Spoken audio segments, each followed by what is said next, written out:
మనసులో తలచిన వెంటనే గుండెల నిండా ధైర్యాన్ని నింపగలిగే మహాయోధుడు, అభయహస్తంతో ఎల్లవేళలా మనల్ని కాపాడే ఆ పవనపుత్రుడిని ఇప్పుడు మనసారా స్తుతించుకుంటూ శ్రీ పంచముఖ ఆంజనేయ స్వామిగా అవతారమెత్తిన కథని దృశ్య రూపంలో తిలకిద్దాం రండి.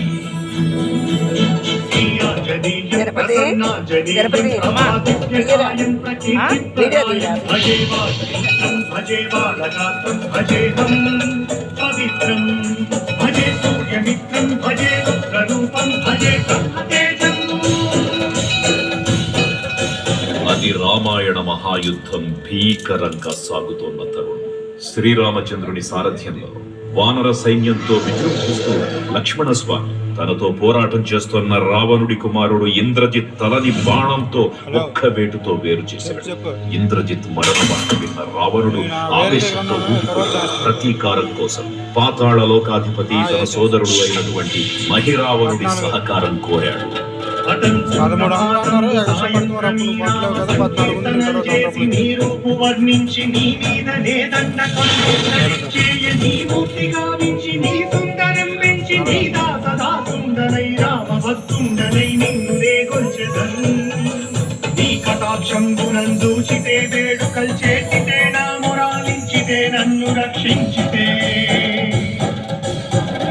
తంత్ర విద్యలో ఆరితేరిన మహిరావణుడి దాడి గురించి విభీషణుడి ద్వారా ముందుగా తెలుసుకున్న హనుమంతుల వారు తన ప్రభువుల విశ్రాంతి మందిరానికి కాపలా ఉండగా ఆ దుష్టుడు లోపలికి ప్రవేశించడానికి పలు ప్రయత్నాలు చేసి చివరికి మాయోపాయంలో విభీషణుడి రూపం ధరించి మందిరంలోకి ప్రవేశిస్తాడు. నిద్రిస్తున్న రామలక్ష్మణులను అపహరించి పాతాళ లోకానికి తీసుకుని పోతాడు. అంజనాదేవి గర్భాన్వయా దేవనిందెంత వాడన్ దయాశాలి చూచియుండాతవై తొల్లి సుగ్రీవకు మంత్రి పై స్వామి కార్యార్థమయ్యే శ్రీరామ సౌమిత్రులందు చేసుకోవడం మంచి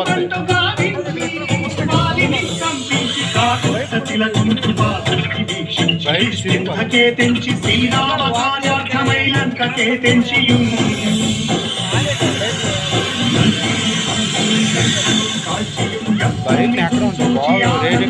పొంగియాయుంగరం బిచ్చి ఆ రత్నముందెచ్చి శ్రీరామునిచ్చి సంతోషము చేసి తన ప్రభువులను కాపాడుకోవడానికి వాయువేగంతో పాతాళ లోకానికి చేరుకున్న ఆంజనేయ స్వామికి సగం మొసలి సగం వానర రూపంలో ఉన్న వింత జీవి ముఖద్వారం వద్ద కాపలా కాస్తూ కనిపిస్తుంది. ఆ జీవి మకర ధ్వజుడు అనే తన పుత్రుడని మహాసముద్రాన్ని దాటుతుండగా నీటిలో పడ్డ తన వేదవిందుడు ఒక మొసలి గ్రహించడం వల్ల జన్మించాడని తెలుసుకొని ఆశ్చర్యపోతాడు హనుమంతుల వారు. తన పుత్రుడిని యుద్ధంలో ఓడించి పాతాళ లోకంలోకి ప్రవేశిస్తాడు.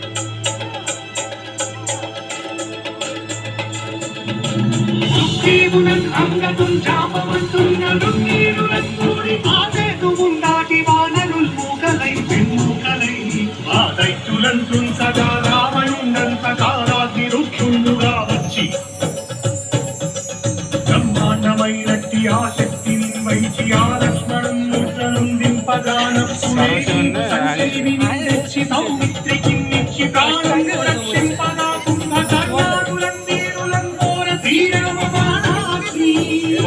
వచ్చింది వారందరిం రావణుం చంపగానంత లోకం పురానంతమయ్యుండ నవ్వేళనం విభీషణ్ వేడుకంతోడు కన్వచ్చి పట్టాభిషేకం చేయించి సీతామహాదేవిని తెచ్చి శ్రీరాముకున్నిచ్చి అంతం అయోధ్యాపురించొచ్చి పట్టాభిషేకం సంరంభమయ్యున్నా. పాతాళ లోకంలో అడుగుపెట్టిన పవనపుత్రుడు మహిరావణ మరియు అహిరావణ సోదరులతో భీకర పోరు. 5 దిక్కులలో ఉన్న 5 దీపాలను ఒకేసారి ఆర్పడం ద్వారా మాత్రమే వారి మరణం సంభవిస్తుందని చెప్పగా అప్పుడు మహాబలి 5 ముఖాల ధారణ చేసి పంచముఖ ఆంజనేయునిగా అవతరించి ఏకకాలంలో 5 దీపాలను ఆర్పివేసి ఆ దుష్ట సోదరులను తుదముట్టిస్తారు.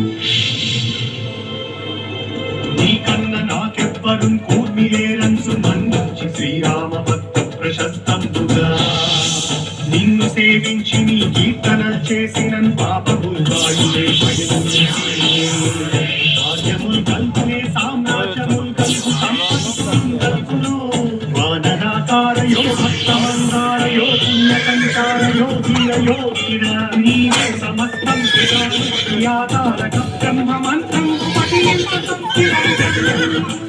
వజ్రదేహం పురు దాచి శ్రీరామయంచున్ మన ఎప్పుడు తప్పకన్ తనకు నా జిహ్వయందుండి నీ దీర్ఘదేహము త్రైలోక్య సంచారివై రామనామార్పిత ధ్యానమై బ్రహ్మతేజమునం దౌప్రణీజ్వాల కల్పౌల మహావీర హనుమంత ఓంకార శబ్దం తులం భూత ప్రేతం తులం పిశాచం తులం శాకిని ఘాకిని త్యాతులం గాలి దెయ్యం తులం నీరువారమునం జుట్టి నేరం వడం పట్టి నీ ముష్టి ఘాతంబులం బాగుదండంబులం ధోమఖండంబులం తుంచి కాలా తిరుతుండవై నీవు బ్రహ్మ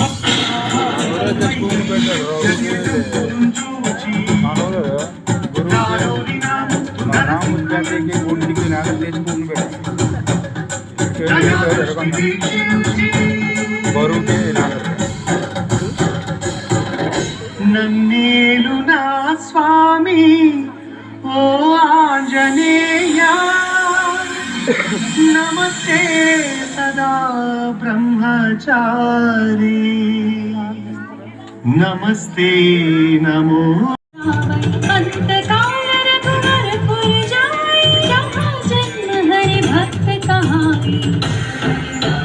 जय हनुमंता, जय हनुमंता, जय हनुमंता, जय हनुमंता। और देवता चित्तन धरई हनुमत से सर्व सुख करई संकट कटई मिटई सब पीरा जो सुमिरई हनुमत बलबीरा।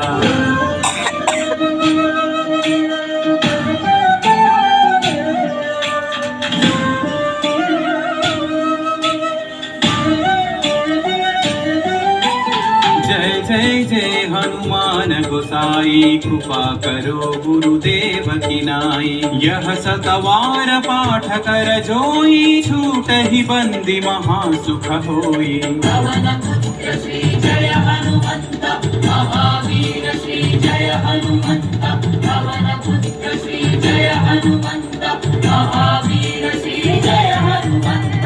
जो यह पढ़े हनुमान चालीसा होय सिद्धि साखी गौरीसा। तुलसीदास सदा हरि चेरा की जयनाथ हृदय महडेरा। रामचंद्र की जय पवन सुत हनुमान की जय।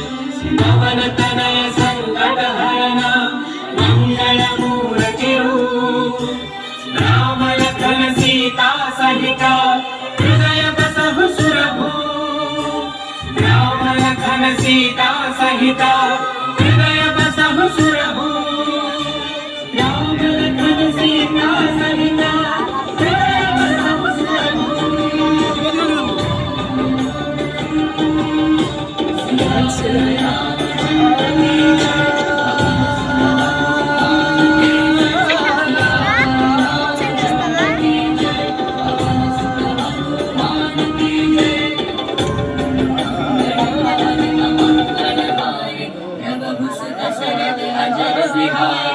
मंगल भवन अमंगल हारी दशरथ अजर बिहारी। राम लक्ष्मण जानकी जय बोलो हनुमान की।